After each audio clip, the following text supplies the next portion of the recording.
Awesome. Well, hello, everyone. Welcome. My name is Beth Johnston. For those of you that don't know me, I'm the Chief Community Engagement Officer here at the FSHD Society. And together here with June Kinoshita, our Director of Research and Patient Engagement, we'd like to welcome you back to our FSHD University educational webinar series. For those of you who don't know us, who don't know the FSHD Society, we are actually the world's largest research-focused patient advocacy organization.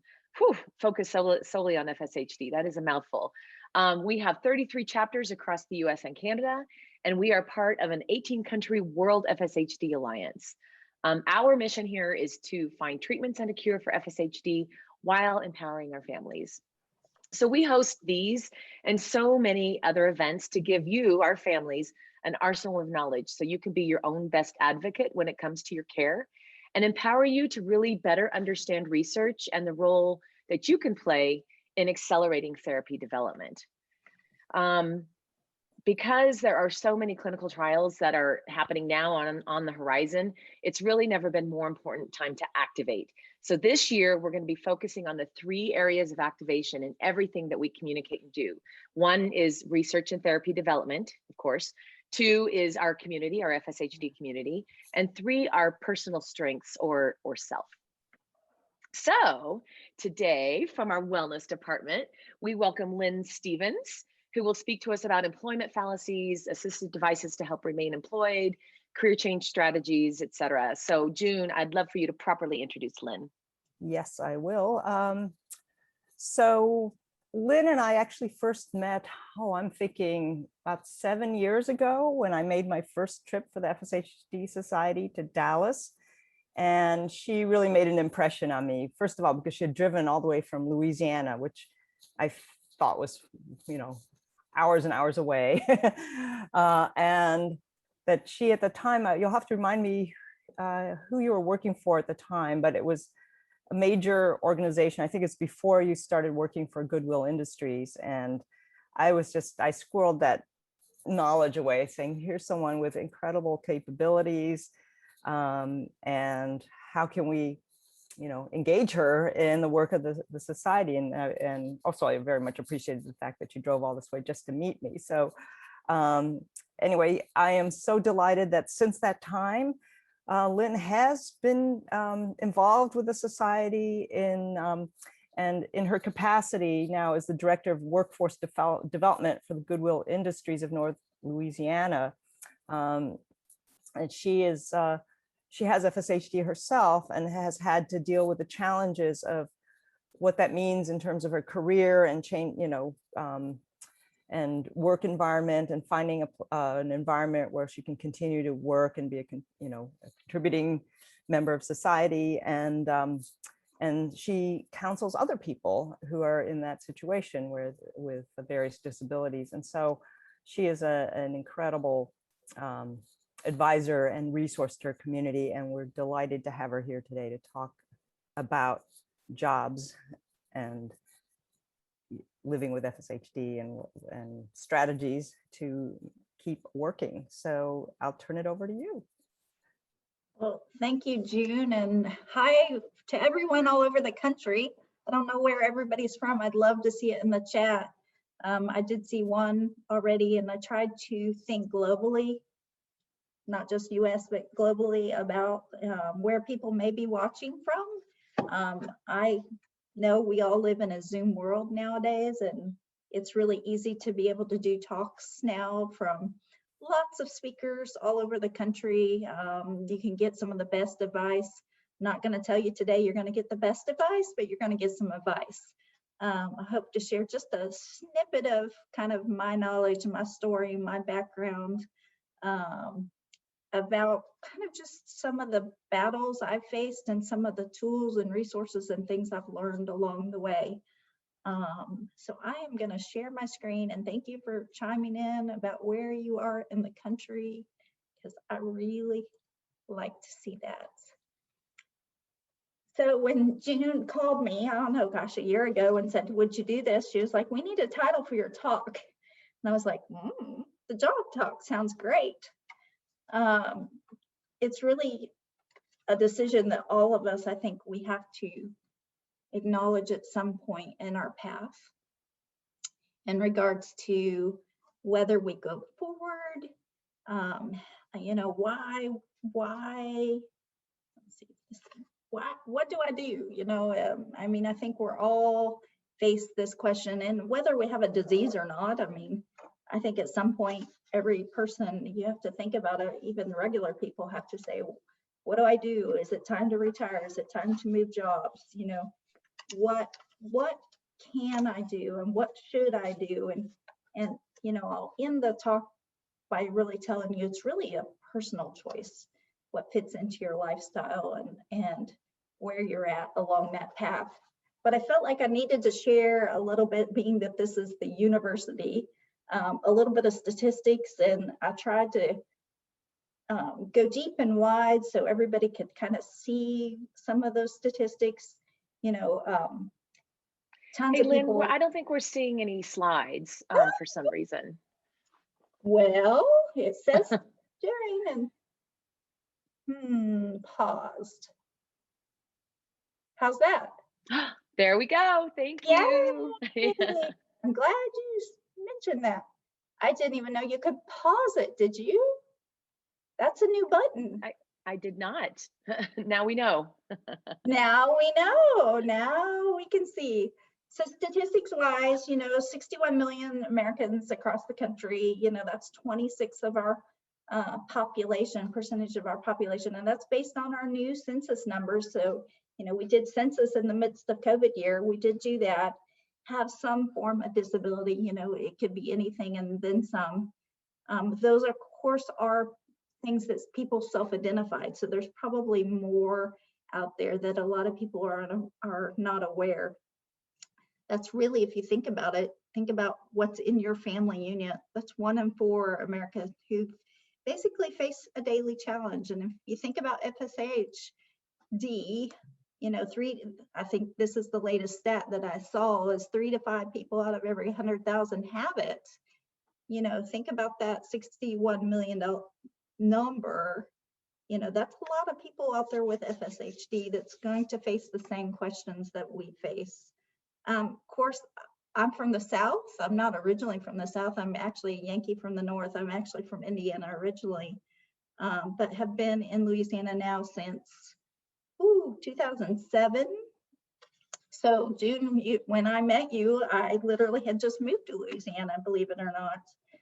And it was a 3-hour drive to get to Dallas, which is closer than New Orleans, which is 6 hours. But when I say Louisiana, everybody just assumes I'm in New Orleans, going to Mardi Gras and partying, I guess, probably. Most of the people that identified in the census were from the South. I thought that was very interesting. That in some essence, I don't find it very interesting because I think I'm one of those people, I like warm weather. The South has more warm weather. And so I thought that was kind of an interesting statistic. And 13.7 have some kind of mobility issue, followed by cognitive. So that was the most common things that people, and the ones that filled out mobility issues were people that really were in wheelchairs or some kind of had an AFO or something along those lines. It wasn't everybody who had, probably didn't capture the real true number out there kind of thing. So I thought that was kind of interesting. Of course, 7.1 million students, so family members, you know, are disabled students. And I'm going to touch a little bit on education today. There could be a whole nother platform and a whole nother talk somewhere down the road about education resources for individuals with disabilities. And I think that would maybe be a future good university topic that you guys could discuss.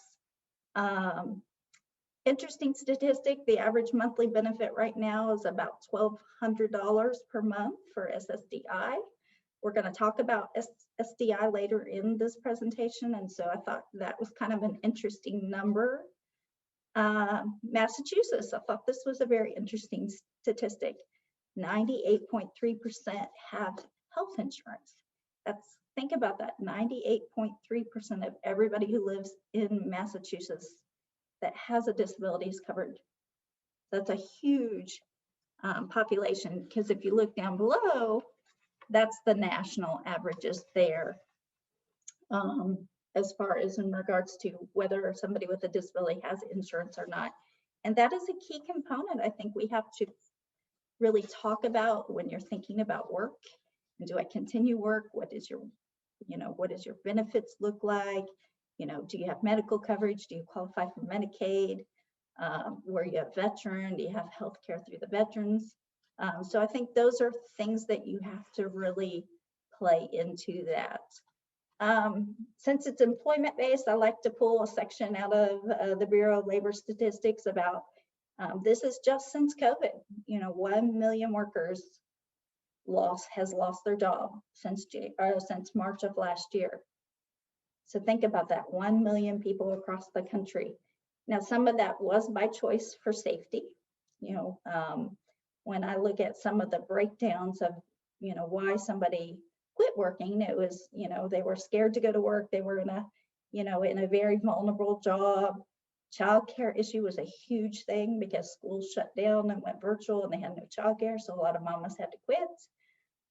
But if you look at that, 22.5%, I thought it would be women would be higher, but it was actually men that lost more jobs than women. And then those are the breakdowns according to age and race. The race card, a lot more African Americans were impacted by COVID. And so I thought that was, very clear by the statistics I was able to pull. And if you look at the age brackets about who lost their jobs, it's really I don't want to say middle age, but the young adults, if you think about it, 25 to 34 years of age. So it's really a huge segment, and a lot of it, if you pull more statistics, you're able to see like the service industry was impacted hugely. Tourism, factories, of course, initially some of the doctor's offices. So you have a lot of clerical, that kind of stuff that works in doctor's office. That's a major component of that population percentage. But statistic, the overall thing I want you to walk away with this slide is the very last line. And this is COVID or no COVID. The unemployment rate for people with disability is always double. So if you think about it, that is not COVID related. It was probably made more relevant during COVID, but it really is a national trend that we see all the time. Of course, I got to throw in some stats about FSH, which we all probably know, but I want you to think about this a little bit. And I pulled this slide off of another presentation I did not very long ago in regards to it. And the reason I inserted this slide is really to think about where you're at in this path of your life. Are you 20 and you have to think about what you're going to do when you're 40 or 50, or are you 40, and at that point of your life of, eventually having to be in a wheelchair and you have to make tough decisions. So wherever you are in this path and along this journey, because that's what I call it, it's a journey, we're all on a journey. You have to think about what's going to happen with your body, and you have to plan ahead. And that's probably the other thing I want everybody to walk out of here. It's a personal choice, but it also along this journey is you have to be very proactive. I don't think I was as proactive as I could have been. I just waited for the ball to roll. When I first met June, yes, June, I actually worked for the United Way. I was the chief operating officer at United Way here locally. And that journey changed for me, and it was mostly due to my body. I'm a 50-year-old woman now, and so my path changed. I couldn't physically do some of the things I was required to do in the last job, and so I had to really be forced at the time to make tough decisions. But if you're 20 to 25 to 30 to 35 and on this presentation today, be proactive. I want you to learn that and really take that from there. So I know with all these stats you're going, I thought this was a job talk. Like, why am I really here today? Really, it's supposed to, is this a talk about, am I going to work or am I not going to work? And I really think it's a decision, like I said, that's a personal choice. And you have lots of choices to make.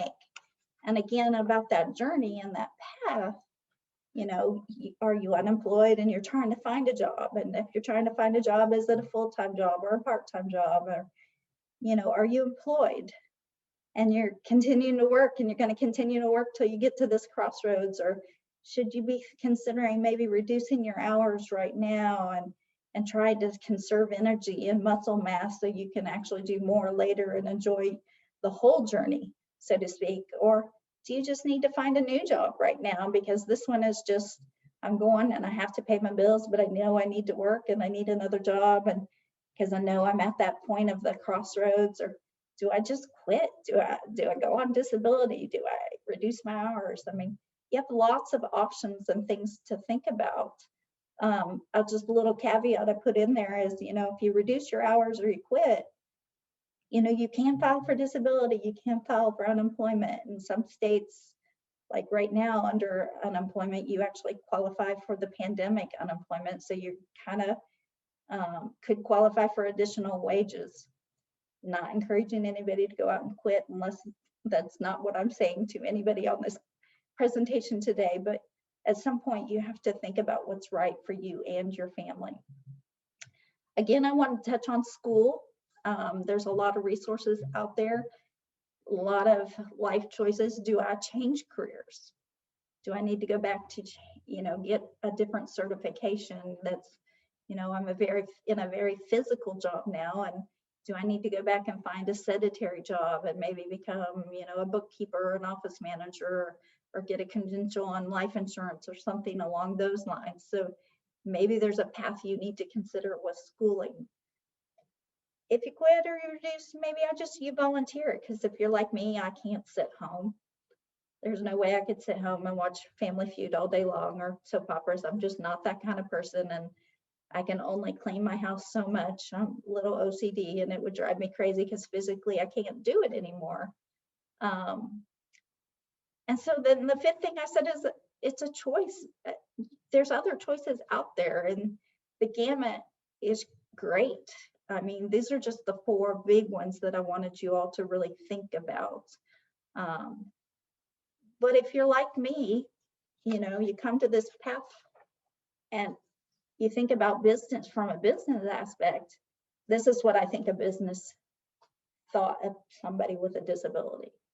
Most companies today, they don't want to, they're going to cause problems and they're going to be difficult and they're going to be this. And, there's all this medical mess. And I want to say they're scared a little bit, just because I think part of it is we're a very sue-happy country. So if there's any lawyers on the call today, I'm really, really sorry. I think we as a society, I'm out to get a lot of people nowadays. And so a lot of people will just sue for absolutely anything. And so they try to get in this mindset of, I just don't want to even go down that path. I want to make sure that I'm able to really stay away from any controversial subjects and that kind of thing. So even today when I meet with clients, I tell them that there are companies out there that really, really do love people with disabilities. But there are some out there that I know are just what we have in this. And so me here at Goodwill, one of the things I do is a lot of talks about the fallacies that really do exist. And these are very common things that I hear from HR departments or CEOs, or, they just, they're gonna demand too much and it's gonna be too costly for my company. And, those people, they just wanna live off the government. Why do they wanna come to work? And they're just gonna cost me a lot of time off. And, they're just really, what if they have some mental thing? Are they gonna go postal? I don't want that here. And, you know, one thing I thought was really interesting that, we always say individuals with disabilities are probably some of the most low employers you have. But what I will say is they don't stay on the job forever. They have a path and they have a journey as well. And so they have to get out of their job and what we would in a normal situation, even if our body was 100% better. They require too much training. I hear that line a lot. Well, I am just like my neighbor down the hall here. I get the same amount of training every year, so don't really get extra training. You could be uncomfortable by having somebody here. Actually, I think it really brings a new perspective in. The buzzword of 2020 besides COVID was diversity. DEI, if you've heard DEI 100 million times this year, you really have heard DEI, and it's about diversity. And it's not just a black-white thing.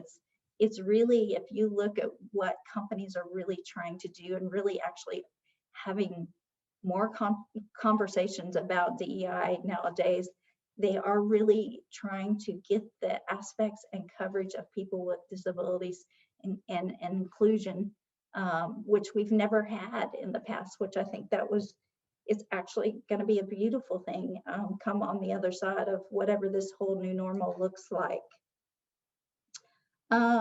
Compensation, workers' compensation. I hear this one all the time. Every single person, just about company-wise, they're going to cost me more money because they're going to cost me more on my insurance cost. Well, technically they don't, because your workers' comp insurance is based on your job description and what your job requirements are. They don't know if you're in a wheelchair, if you have AFOs, or if you're a normal human being. It's based on your wages, and it's a formula and what your job is going to be. So I have to throw in a few funnies because that's just who I am, and this one's a little crude because fallacies are out there, and I thought this one was cute.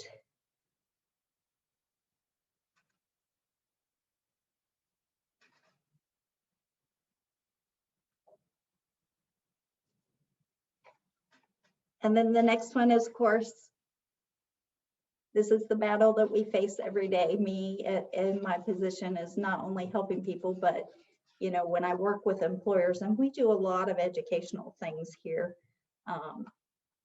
but I can't tell you how many times, oh, I read an article, and truly what they're trying to say is, I read it on the internet. Well, for every article you find on the internet, you can probably find about 10 other articles that are just the opposite way. So I thought those were cute little puns to throw in and mix up our slides here.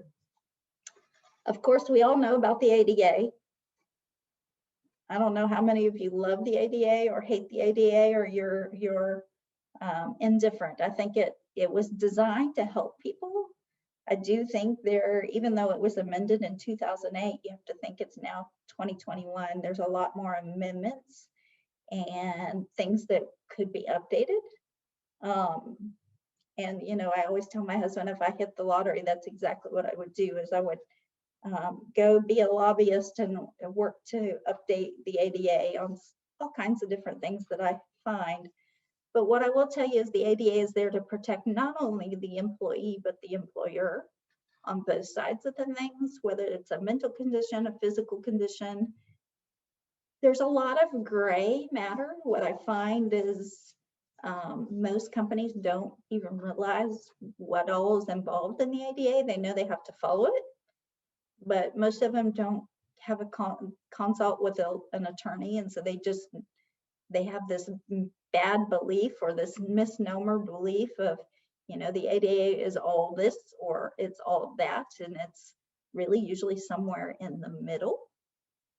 But it was really outlined 4 goals, and those are the 4 goals that still exist today.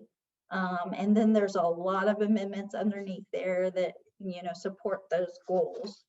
And so what I will tell you is it doesn't really make a difference in regards how you are as a human being. You know you have the ADA to protect you. The company knows they have ADA to protect them. But really, as a human being that really is out there looking for employment, or you have a job and you want to switch jobs, this is the reality of, what people really feel. I have the ADA, but I still find it difficult to get interviews. Now, I think a little bit of some of this is changing. So we have seen, because of COVID, even the way companies interview now is changing. There's a lot more Zoom interviews and a lot less in-person interviews. And the trend, everything we read about this trend is going to continue post-COVID, whenever that happens. For those who request flexible hours, again, pre-COVID, it was kind of more set in the stone. And today there's a lot more opportunities for work from home and being more flexible, because companies were forced into that new reality very soon, into the midst of COVID, because the whole country shut down for about 52 days, roughly, give or take, in regards to, and some states it actually went months, like California was, I think they're just now kind of reopening, so to speak, but they were mandated to their homes for many, many, many months. Statistics show that, you feel like you're getting harassed. And when I say harassed, that the word, this line is really not harassment like you think about, but it's feeling harassed about doctor's appointments. Well, you're late because blah, blah, blah. It's really feeling relationship to the disability. So that's what this line is about. Adaptive equipment and technology. Again, COVID is changing some of this. And so companies today, we're seeing a lot more flexibility in regards to equipment requests, technology requests, because they are finding it's actually saving them money on the back end. By spending a little bit money now, they're actually to get more work and more production on the other side. So these are some of the facts that really go along with the ADA. So the meat and potatoes of what I'm really here to talk about, and looking at time here, is really where do you go to find the resources? What I will tell you is, I was very young in my career. I worked for Pepsico. So I had a very flexible job, very fluid job. My husband was in the Air Force. So it was a very easy job for me to move around. But when I started having issues very early in my career, and I'd say that was 1990, probably one. So gosh, 20 years ago now, 25 years, 30 years, ooh, long time. I knew I had to do something different. And so I knew at the time, I wasn't aware of all the resources. And that's another thing for you listening here today and participating. I hope that you're getting some of the resources you may need. And I know that June is recording this, and I don't mind her sharing all of this information out about these resources.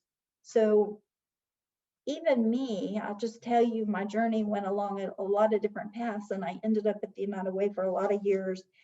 And even when I was starting to have major falls, and I mean, when I say major falls, like falling down, busting my teeth out, having my mouth wired shut, breaking my nose, I mean, major falls, I didn't even put two and two together about some of the same resources I was at the United Way sending other people to, because I had closed my mind as it couldn't happen to me. I really didn't know how to help myself. And so I hope you learned today you can help yourself. There are so many resources out there. And so no matter where you live in this country, every state has a Department of Labor. It's called a little bit different, sometimes called a workforce commission, sometimes Department of Labor, all of them. This link actually takes you to your state contact. And underneath each of those workforce entities, all of them are required. They get federal money to actually help people with disabilities. And it's everything and then some. So it's schooling, it's employment, it's job training, it's all kinds of different things. And so a lot of them are called voc rehab programs. I will tell you, they're slow. It's a state program. So you have to be your own advocate if you're going to tap into some of these resources. But I can also tell you, it's a beautiful thing. So like for me, myself and they helped me purchase my entire wheelchair, had it customized, fit, everything for me. They helped me not buy the van, but renovate the entire van. So I was able to continue working. So when you put all of that together, it's about $150,000 they invested into me to be able to continue to work. Now, I will tell you, it was a very slow process and a painful process. But I learned you just call them every 10 days and you really just kind of keep hammering them down to be able to get what you need. So the resources really, really do exist out there. And they've given me all kinds of things. So as far as computers and monitors and bags for my wheelchair and telephone equipment, I mean, everything that I needed, they have been able to help. So voc rehab projects, there's also a governor's office. Usually every governor's office pretty much has an ADA coordinator. There's just a couple states left in the country that do not have ADA coordinators. So they have a whole division for people with disabilities. Louisiana is one of those states, but I did testify a couple days ago, and I think we're going to get an ADA coordinator finally. And then they all fund independent living centers. And so depending on how your path is, I mean, I'm very lucky because I have an amazing, amazing, amazing husband who has stood by my side this entire time. You know, we've been married 30 years, but there are people out there that don't have the support system. And so learning to live with a disability, depending on where you're at in that path, these independent living centers, that's what they get paid to do, is really come out, assess your home, help you with your home necessities, all the counseling, support groups. They just have a million things out there. Gonna take a quick drink real quick.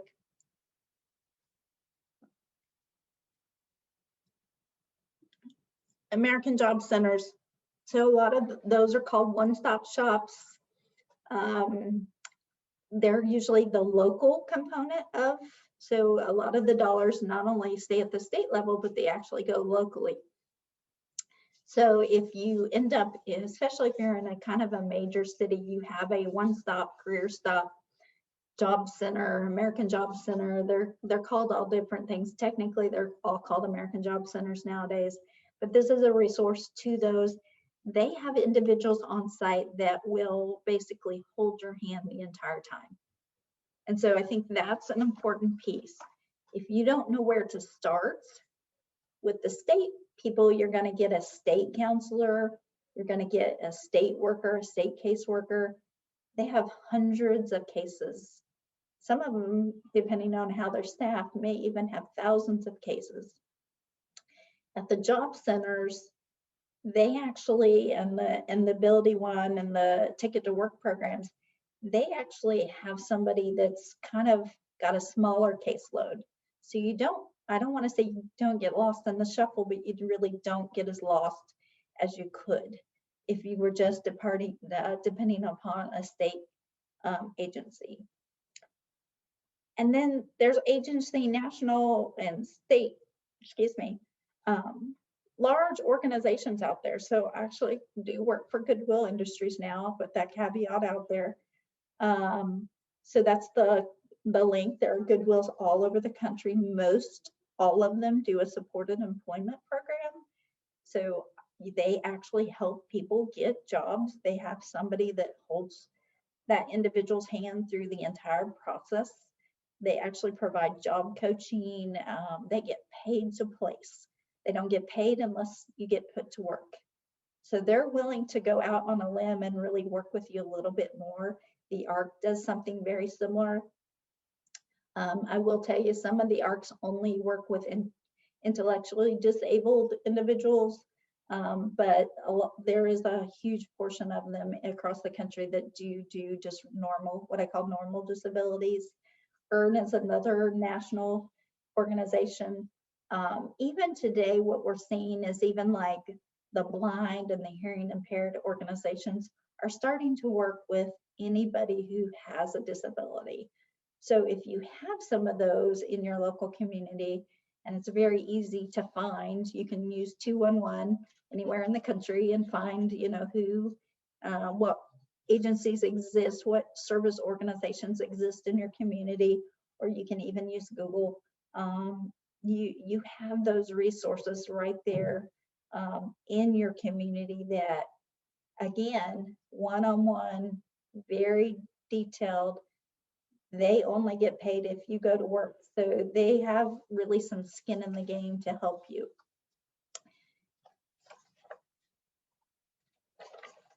Touch on assisted devices, because of course, you know, your journey depends on your body, and it depends on, I think, where the marker is, you know, on gene 4, you know, how severe you have it or not. I put a lot of lists of assisted devices up there. You know, most of the time people see in the picture is when you say an assisted device, they're thinking about a mobility aid.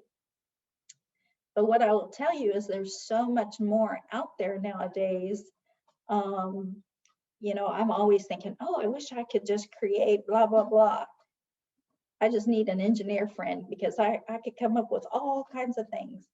But what I will tell you, there's a lot of assisted devices out there that can really help you in really any career field. And these are things that are quote unquote protected by the ADA that you can actually get paid for through a voc rehab project or agency, and really help your life and your workload and your energy consumption, because that is a big piece. I didn't realize for a lot of years, I fought going in a wheelchair because of the stigma. I'll just say it. I kept saying, no, I'm tougher than that. I'm tougher than that. I don't want to do that. I don't want people, me being the leader of United Way, to be seen in a wheelchair. That just, mentally, that's where I was. I was in that headspace. But what I found is, you know, after I had a huge major fall, like I said earlier, I went in a wheelchair and I learned, oh my God, why didn't I do this 10 years sooner? I had so much more energy. I was able to really do so much more quicker, faster, and the whole, I got past, I guess, the glamour thing, or the, you know, now I'll tell you, it was very tough when I went from, you know, I'm in a very professional job. It was very tough to go from standing and talking to peers to being in a wheelchair talking to peers. They did not know how to talk to me. And so that was a challenge. And it was kind of like the elephant in the room. I just turned it into a joke, and they were like, oh yeah, it's still the same old Lynn, so to speak. So I think you have to really think about where you're at in your headspace a little bit, because there are a lot of devices out there, and I listed things that for your home. Because again, if you're thinking about your energy consumption, your body needs to go to work every day, things like cleaning, it's a huge thing. I was so reluctant to get a Roomba, but guess what? I have 2 Roombas now. I have smart homes, so I have I want to say Alexa all over my house. So what I will tell you is you can program those. So as long as you have emergency numbers on your phone, my smartphone person knows how to call the fire department if I fall down. It's kind of like a speed dial. I just holler out and she will call them. And they know the code to because we actually have a nice resource here where we register with the fire department. And so I've given them my garage code and they can get in to access my house. Smartwatches. I don't know how many of you have an iPhone that have an Apple Watch. There actually are new capabilities on Apple Watches now, like you can have fall detection put on. So when I fall, my husband automatically knows I've fallen. And so there's lots of things out there. One of the new things I'm getting ready to try out is this Mouse for All software. Been doing a lot of reading, discovering about that, about different software tools out there to help me. Because again, I'm at the point where typing's becoming very hard. My arms are getting very weak. My fingers are starting to cringe a little bit. So I know that that's on my path somewhere down the road. So some of you who may have odd jobs, and I say odd jobs, there's a lot of things out there nowadays to help even those in manufacturing jobs, construction jobs, outdoor aides, you know, people that work in outdoor settings. It's amazing how far we've come in a short while. But what I will tell you is even though we've come so far, it is not cheap being disabled. And I think you all probably understand that. They cost a lot more than the normal hammer. So if you think about it, you know, a hammer and a wrench, you know, some of them are going to have voice outputs now, so you can tell it when to strike. It's amazing some of the things you can do, and you can Google it and you'll be so fascinated. There's lots of videos on it, but it's not cheap. And so saying that, you've got to really think about, you know, how you're going to pay for that. And so again, if you're in some of these positions, there are resources and tools out there, so you don't have to go out and buy every hammer you may need or every mobility device. So a couple of things I want to just real quick touch on, and then I'm going to wrap up and take questions if you have some. When you're considering employment, you know, you have to think ahead. I've already touched on that, but really transportation. How are you going to get to work every day? Because that was one of, if you go back and remember the fallacies in this, you know, transportation was a huge issue about why a lot of employers won't hire somebody that's maybe disabled, because their fear is, oh, you know, that's the lift here. It's called the lift line. They're going to have to ride the lift line van. They only run, you know, every so many hours, and oh my goodness, and what are you going to do? Again, there's so many modifications, transportation things. So if you plan, I don't want to say you plan your disability, but if you plan your body right, you can have some of that paid for by the time you actually need it. And so you can actually get the things you need before you're actually at that point of needing it. Make sure you really understand your job description and what the expectations are. And I say this because if you take a job, you don't want an HR department to say, well, it's in your job description, so you should be able to do X, Y, Z. And if you're in a small company, you know, the ADA doesn't apply to very small companies.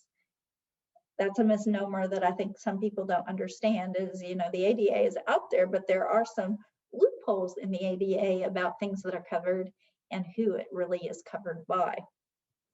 So make sure you understand your job description. If you're looking for a new job, make sure you read it very thorough about the expectations and, you know, how physical it is. You'll see job descriptions have changed over the years, and most everything's online nowadays. So you have the resources to really be able to look at some of that ahead of time.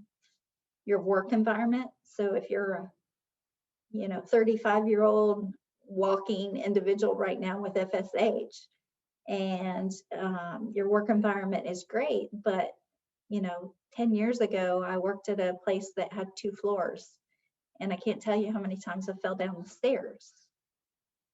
I had to start thinking about my work environment and what that meant. Do I need a chair that goes up and down those stairs, or did I need to go find a new job? And so you have to be aware of your surroundings, because it may not impact you today, but 5 years from now, it could impact you. And so you don't want that to be a major hurdle in your life and end up, completely paralyzed because you fell down a set of stairs, because in reality, that could have been very, very true. Become an expert. By being here today, you're learning a little bit. Like I said, I would, if you want to reach out to me later, I'm going to give you my contact information at the end.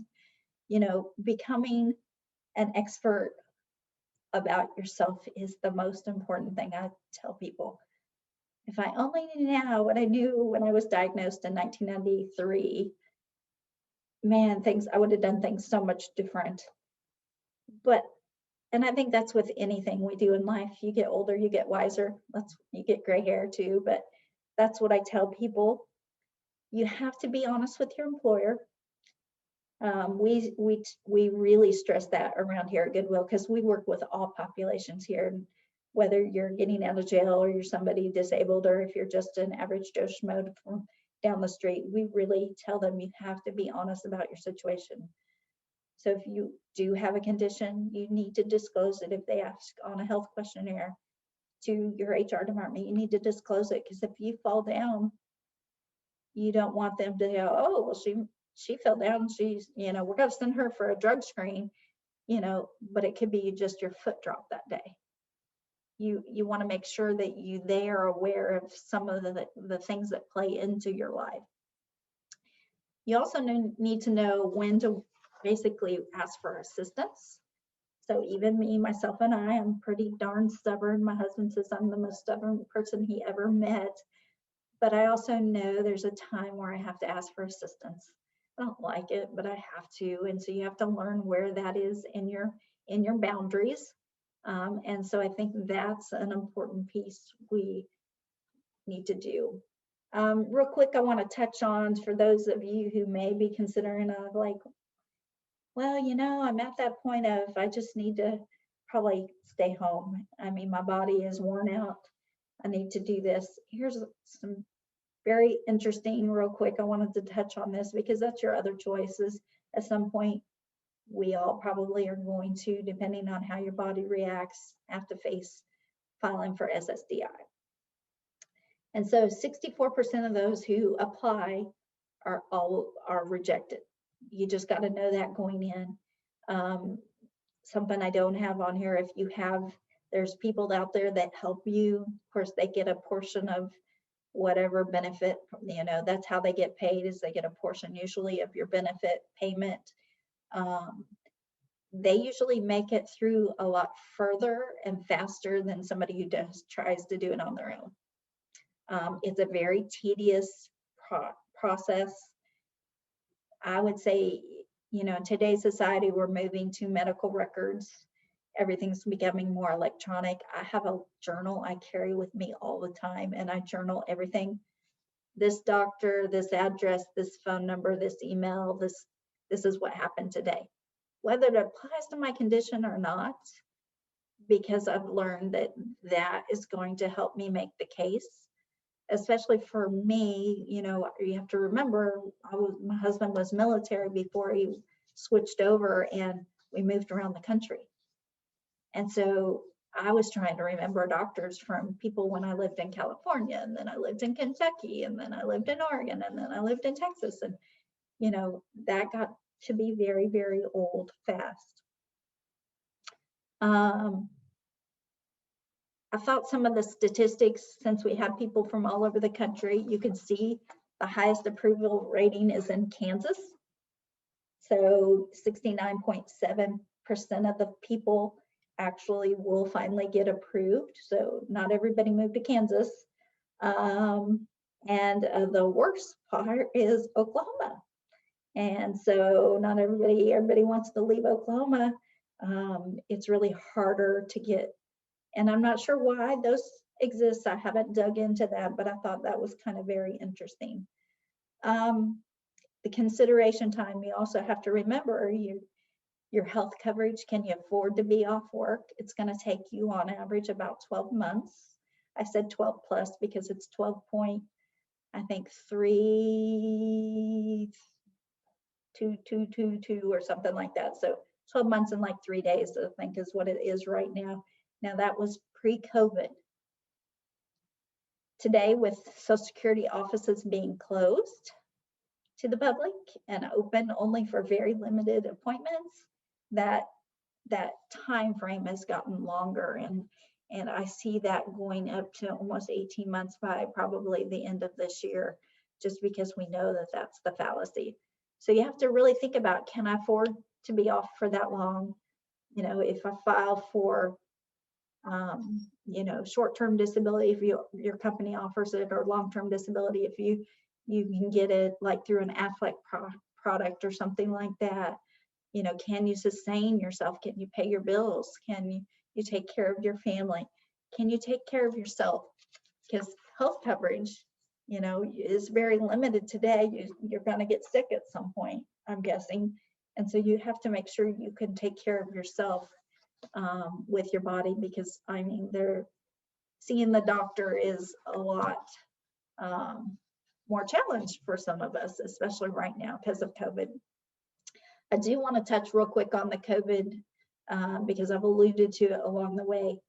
If there was ever a time you wanted to change jobs, or if you wanted to go get a job, now is the time.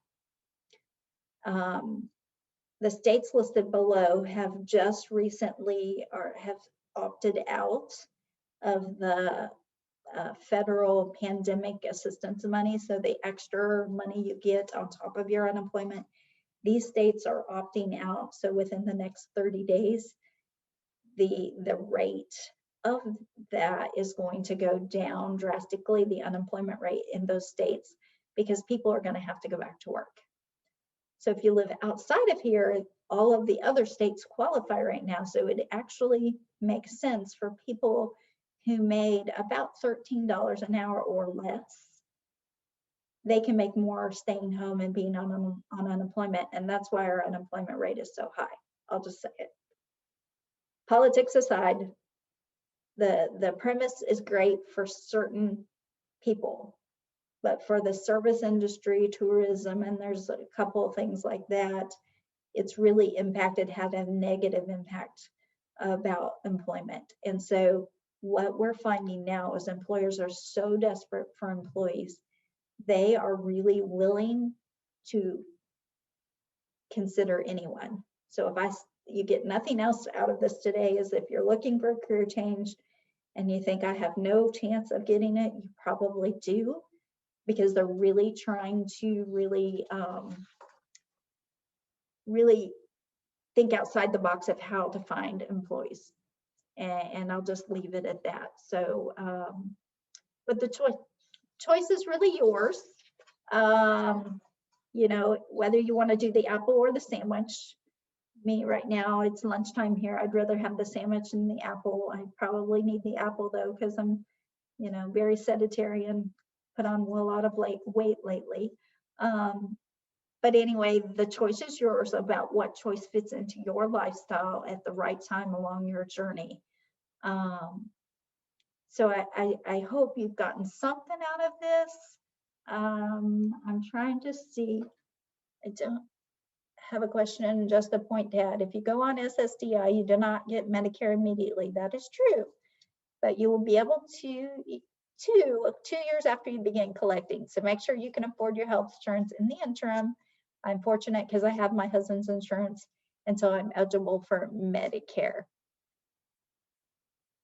That is true, Jenny, that is very true. I did not touch on that, and that's a very good point to point out.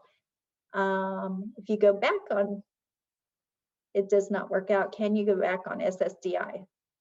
So yes, so at one time in my life, I did a trial with the MDA Society in Kentucky very early when I was diagnosed, and I was on SSDI for many months.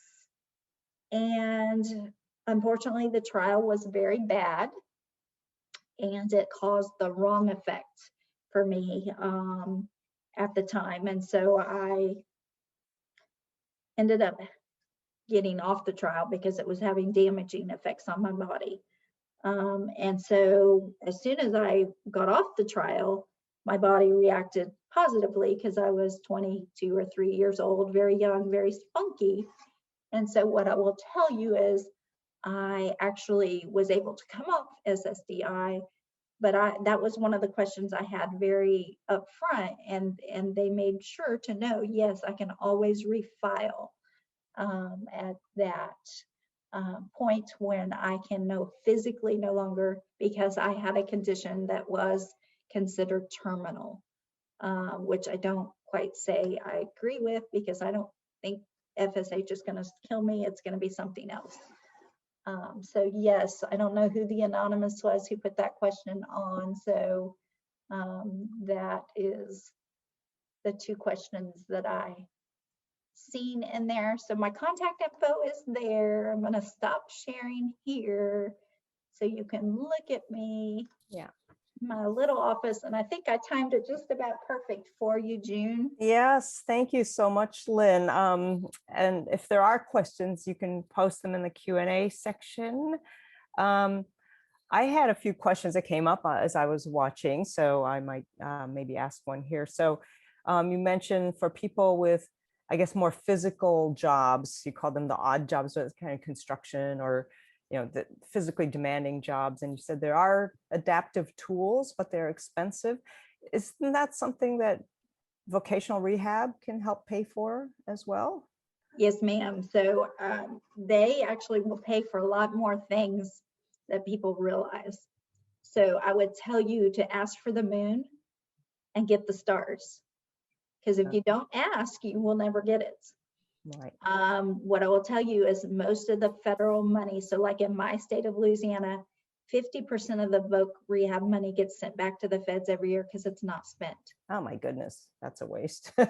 So so there is money out there, and I'm talking millions of dollars for our state. Well, that's really important to know, and I think it's not common knowledge, right? And so I have a question. There actually someone posted a question. What about, can you talk about going back to school? Are there, and we all know that tuition is through the roof, and people I think are terrified of getting into huge debt going to school or going back to school. What's your, what kind of tips do you have for people thinking about? Yeah, so voc rehab will actually pay if you need to be trained because you physically can no longer do your current job. They will actually pay to send you back to school for a new trade. Okay. So they will pay the tuition. And I will tell you right now, colleges, because of COVID, for the next 2 years, they have so much money, they don't know what to do with it. Wow.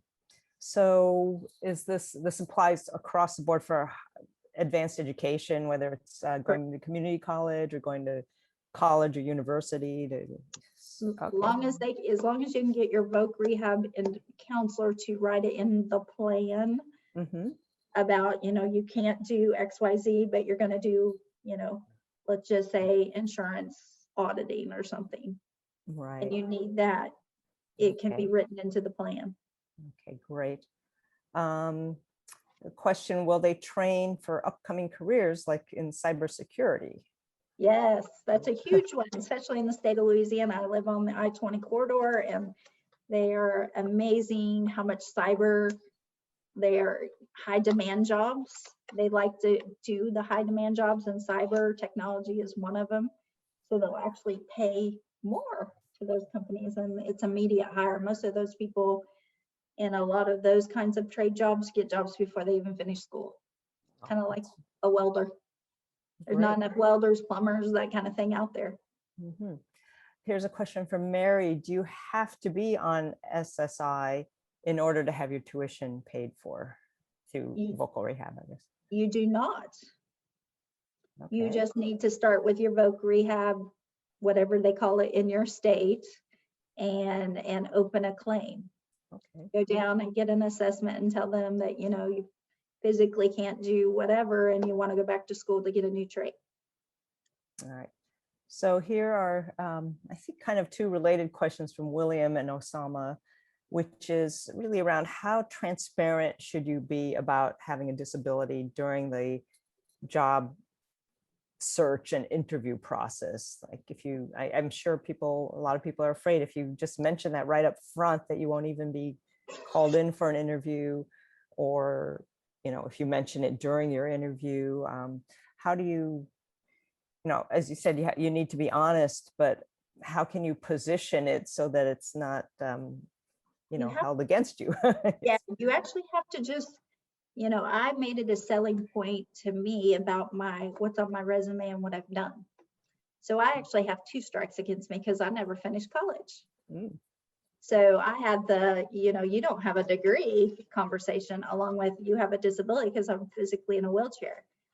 So I had to go in with an open mind of, yes, I know I don't have that piece of paper that hangs on my wall behind me, but I have 25 years of experience in X, Y, and Z. And let me just tell you that I can probably outrun you, outpace you, and outwork you. So I think you have to be honest. It depends honestly about the job as well. I will tell you, William, I don't know what kind of job you're thinking about you're doing or what jobs you're looking for. If you're physically in a wheelchair, I mean, it's going to be very, very obvious if you go in for an interview versus somebody with maybe foot drop that's very mild and you don't even have to wear an AFO. You may not even see it. So I think you have to really take all of that into consideration. And so if you want to touch base with me after the fact, about, what kind of job or whatever, I can kind of give you some tools, or if you have a Goodwill close to you, there's somebody there that can do the same thing. Yeah. Well, I think often in interviews, employers will ask you about a challenge that you've had to overcome, or, so I like your advice that you can use that experience as a plus, and maybe think ahead about how to tell that story, how to create a narrative around your disability that makes it an asset. Right. Yeah.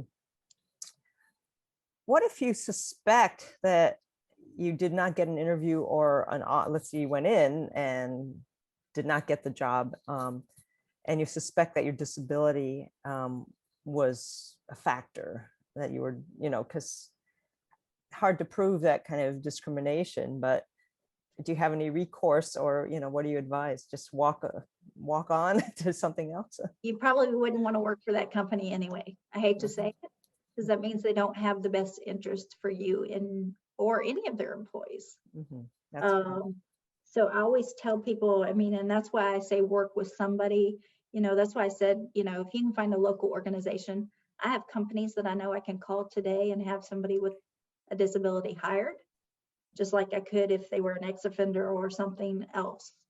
And then I have other companies that I know I would never send them to because I know what their mantra is. Right. And I wouldn't want them there because they're not going to be happy. Right. That's a really good point. Technically, yes, you can get a lawyer, you can sue, blah, blah, blah, but it's hard to prove.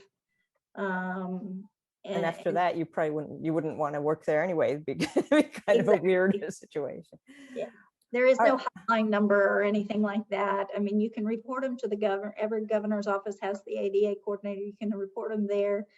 Honestly, if it's like every other thing, though, it probably goes, okay, we logged it. Thank you very much. Yeah. Are there organizations or even informal groups, I like on social media, where people with disabilities share information about good employers, like which companies out there are,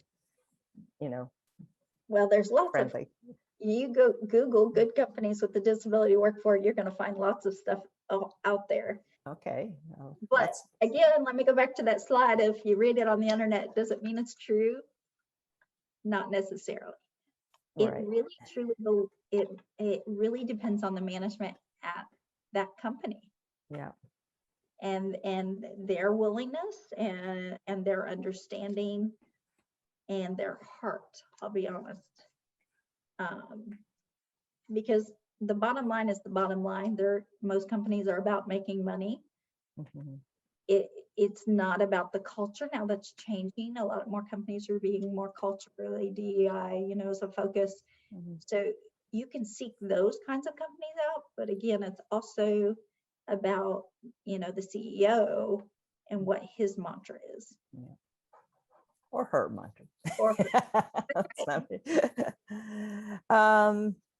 and I don't know, I don't want to precipitate a long conversation, but I couldn't resist because you said, what you would imply that you would have done things very differently if you could go back and talk to yourself, 30 years ago, 40 years ago, whatever. What would you have done differently? I would have went back to school. I definitely would have got that piece of paper because I think that made it more challenging on some levels for some careers that I tried to go after. I was very lucky because I've always really tried to network and had professional mentors along the way. And so I've gotten some really, really great advice that's probably helped me get some of the jobs I have gotten before I got really bad. And so I think now I have a whole platform and a whole portfolio, so to speak, that speaks for itself. I probably would have looked for less physical jobs very early. My job was physical. I was on my feet, 15, 20 hours a day, busy, moving around. To some extent, I think that probably caused, maybe not, if you read the science, that didn't cause some of my problems, but in the grand scheme of things, I probably, I've been worn out, so to speak. And maybe I would enjoy the next 5 years of my life a little bit differently. So that's probably some of the things I would have done.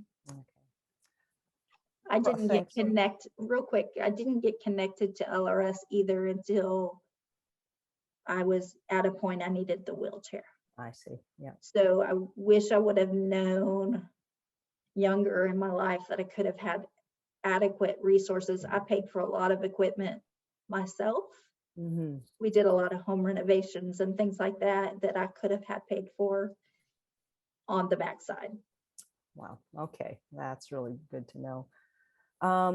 Rod has one more question, then we'll have to wrap up. He says, is there a database for professional work at home jobs, especially for, post-bachelor, postgraduate level positions? So do you know of anything? I don't know of anything. Now, I do know like Indeed and LinkedIn are starting to develop that. And because of COVID, we, some of what we found is really a lot more companies are offering that now. So they've decided they need a whole division of that. And so I think Indeed will probably be the first one that launches that. Here at Goodwill, we actually use Indeed, but we have a different Indeed platform so what you would Google and see and use, we actually have kind of an inside scoop more into the Indeed.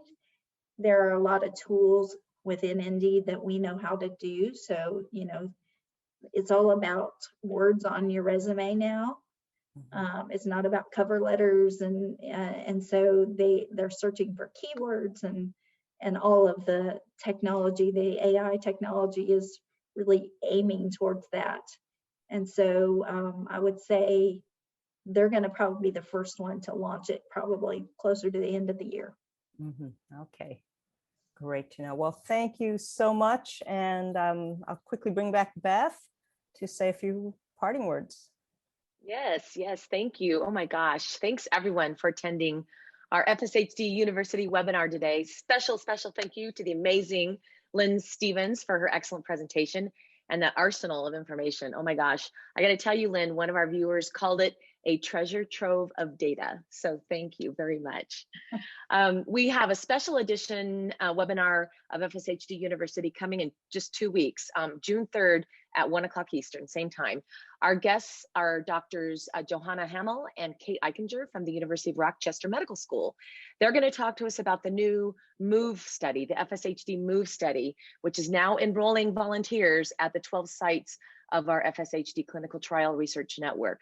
So join us to learn more about why this study is so important and what's involved for volunteers. It's a really great study. My husband's actually in the study here in Colorado. 2 events that are coming up that address mental well-being.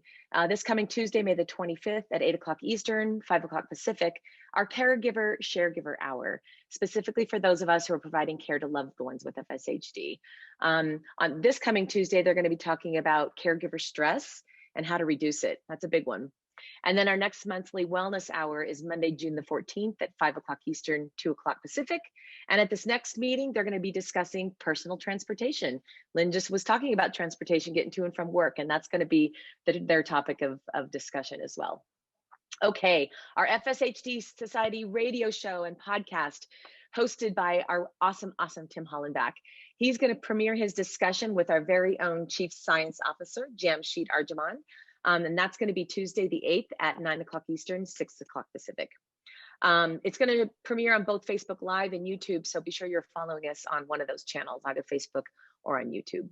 And our amazing chapters are having lots of great events coming up, so please check our website calendar for all of these events. Watch your email inbox. June always consolidates all of the upcoming events in our monthly newsletter, so watch your email. And thank you so much for joining us today, and we'll see you in 2 weeks. Thank you, Lynn, and all of you for joining us. Take care of yourselves. Bye-bye.